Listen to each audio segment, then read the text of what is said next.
This here at CNN-News18. Now, let's try and open it all up and put things, set matters in front of you. Let's try and understand this. Now, this is if you can see this is the original suit 18 of 2022. There was a 7/11 case that was raised. Now, I will show you what we have. This is the survey report. Now, we showed you this survey report. The other day. This was the surveyor commissioner of the Varanasi court, and they had also talked about a lot of things that they had seen. So this is that report. So I'll put this on the table. Let's try and see what else do we have. This is the original civil suit. And this civil suit is the reason why the ASI survey was conducted. Now, this is the reason why.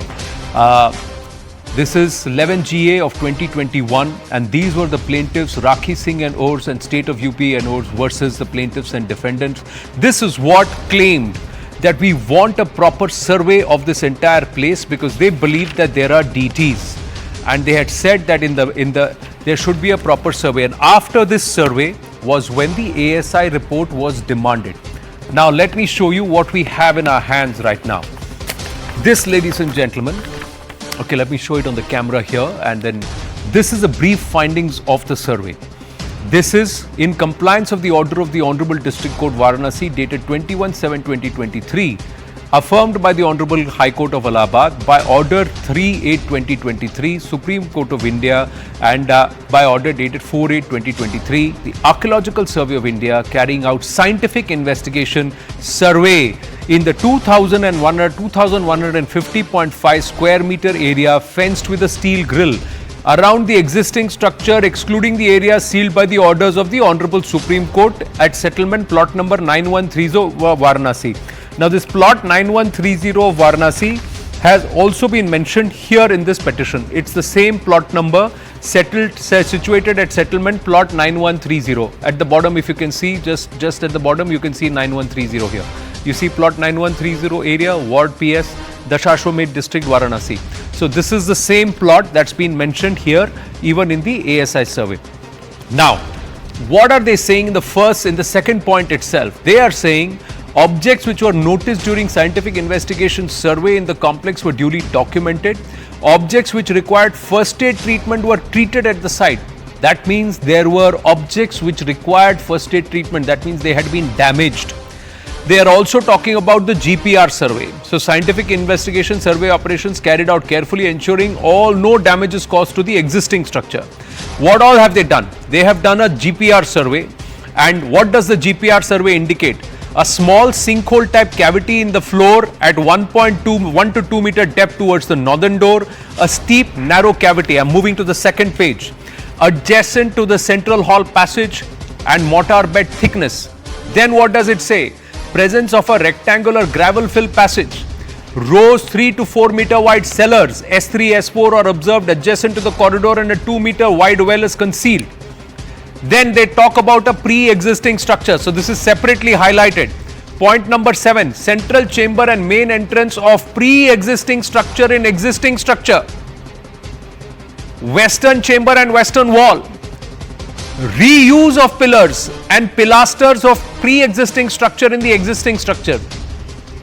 पुराने structure को नए structure के लिए use किया गया from some parts of it. Then what do they say? Inscriptions on existing structure. Arabic and Persian inscription on loose stone.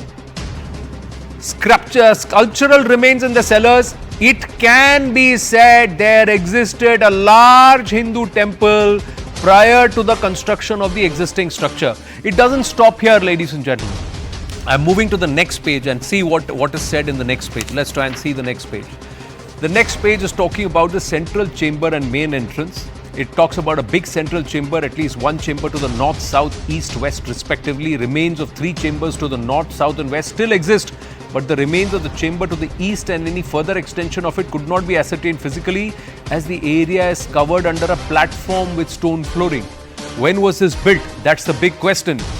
Now, what are they saying further? With thick, strong walls, animal figures are carved at lower ends, and decorated arches of pre-existing structure were mutilated, and inner part of the dome is decorated with geometric designs. Main entrance of the central chamber of the temple was from the west, which was blocked by stone masonry. So the main entrance has been blocked. Then what are they saying? The large arched gateway had another smaller entrance. The figure carved on the Lalat Bimb of this small entrance has been chopped off. Small part of it is visible. Most of it is covered with brick stone mortar, which were used to block the entrance. Remains of a bird figure carved on the door sill appears to be that of a cock or a rooster. Now, let's move to the next page, and it just gets more interesting as the findings. Pages sticking to each other. Yeah, there you go. On the other side of the blocked main entrance, Qibla was made. So the entrance has been blocked, and then a Qibla has been made there. Now this is where the structure has been turned towards an Islamic design and intent. It is simple without any decoration such as and pilasters on either side are also damaged unevenly. Now as far as the western chamber and western wall still exists, whereas the superstructure of the western half has been destroyed. So clearly there is damage that's been done to a pre-existing structure. And once again, point number 14, existing structure, western wall of the existing structure is the remaining part of a pre-existing Hindu temple. The wall, made of stones and decorated with horizontal moldings, is formed by remaining parts of the western chamber, western projection, central chamber attached to the wall still exists. Then, interestingly, point number 15 in the summary that we have accessed, all these chambers had an opening in all four directions. Decorated arched entrances, central, north, south chambers towards the west have been blocked. Arched openings on north and south halls were converted into steps leading to the roofs. Then they are saying steps made in arched entrances south hall were blocked by stone masonry at some later date. However, one can still enter them from the roof, and they are saying a large decorated entrance to the central chamber through the western chamber was blocked by stone masonry. Then pillars and pilasters. This is the interesting part where they are saying for the enlargement of the mosque and constructing Sahan, parts of the pre-existing temple including pillars and pilasters were reused with little modifications. Minute study of the pillars and pilasters in the corridor suggests they were originally part of a pre-existing Hindu temple. For their reuse in the existing structure, Vyala figures carved on either side of the lotus medallion were mutilated. And after removing the stone mask from the corners, that space was decorated with floral design. This observation is supported by two similar pilasters still existing on the northern and southern wall of the western chamber. Inscriptions. Total number of inscriptions 34 recorded, 32 estampages taken. These are in fact inscriptions on the stones of pre-existing Hindu temples which have been reused during the construction repair of the existing structure. What do these inscriptions include? Please see this. These inscriptions are in what languages? Devanagari, Grantha, Telugu and Kannada. Reuse of earlier inscriptions in the structure suggests the earlier structures were destroyed and their parts reused in the construction repair of the existing structure. 3 names of deities: Janardhana, Rudra, Umeshwara.